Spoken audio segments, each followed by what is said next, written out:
Okay, here we go. Round 2 of the raised beds.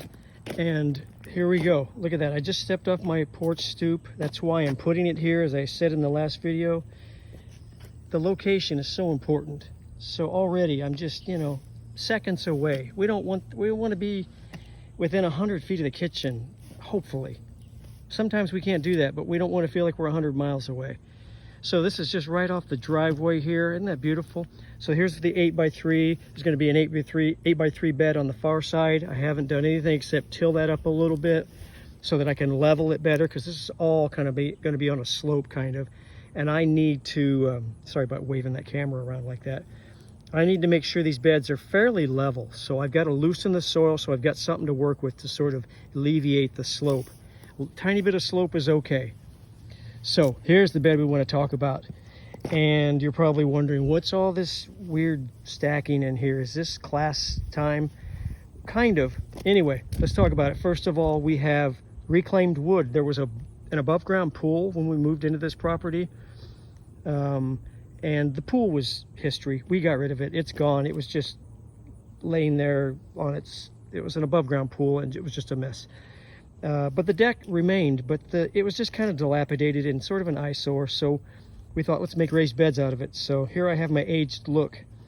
So 5x3 bed. I've got plenty of this wood. It's actually composite wood, like is very popular now in building decks and stuff. And this has been around a while, but this just speaks of how long this stuff will last. And it will last me many years as a raised bed. So reused, reclaimed composite decking for the actual bed.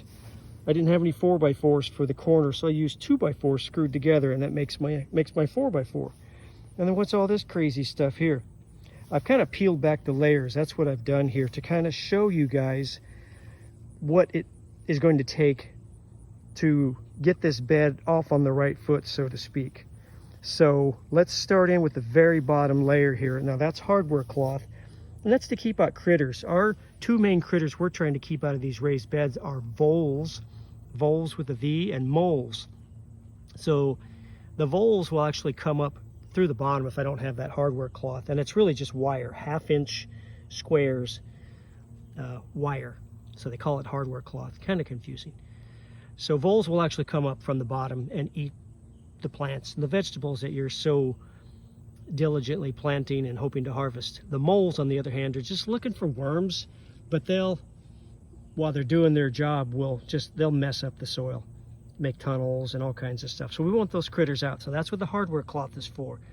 The next step is the cardboard, and the cardboard, see, I've just left a little bit of the cardboard off just so you can see the hardware cloth. Now I've got the cardboard like 3/4 of the way on there, more or less. That cardboard is for weed suppression, and I want to be real generous with that. See that corner? I want that to push that over a little bit, and there's a little spot there. I got to fill that in too. So I want like doubled up cardboard to keep the weeds out. Even though I scraped all the sod off of here, the weeds, especially stuff like crabgrass, Bermuda grass, will find its way in, and you'll be in trouble. So that's the same reason I left a bare spot, like a no man's land of weeds, for weeds around all of this. I made I dug out a little bit oversized so that we could kind of maintenance the weeds. So, all right, hardware cloth for the critters, cardboard for the weeds to keep them away. And then this craziness here is what they call hugelkultur. And it's just a way of stacking rotted wood at the bottom of the bed, sort of in the core of the bed. Of course, it helps when you're filling it with dirt because you got less dirt to get. And it's tough to fill up even a 5x3 bed.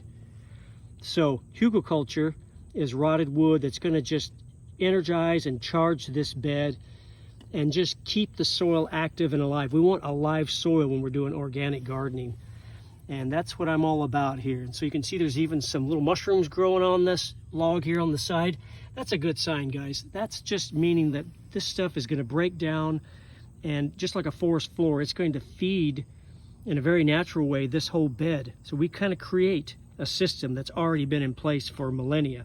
On top of the rotted wood now, we've got some straw, weeds, leaves, it doesn't matter. Just anything you can pile on there that's going to break down a little quicker, or quite a bit quicker, than the next layer down, which is the wood and logs and sticks. So hardware cloth for critters, cardboard, weed suppression, hugelkultur to feed the soil long term, down deep, and then old weeds and stuff on top of that that'll break down quicker, feeding the stuff underneath it and above. And it all kind of works together. I want to make sure I wet this layer. They call it charging it, before I cover this with my dirt, because I want this to be one of the components to getting this soil active and churning along, is to have some moisture. So I don't want it too dry in there. Then I'll fill it with dirt, and that'll be great. So next video, we'll talk about what kind of dirt and the components to filling this, what kind of medium we're going to plant into. So exciting. Thanks for watching, guys. Talk to you later.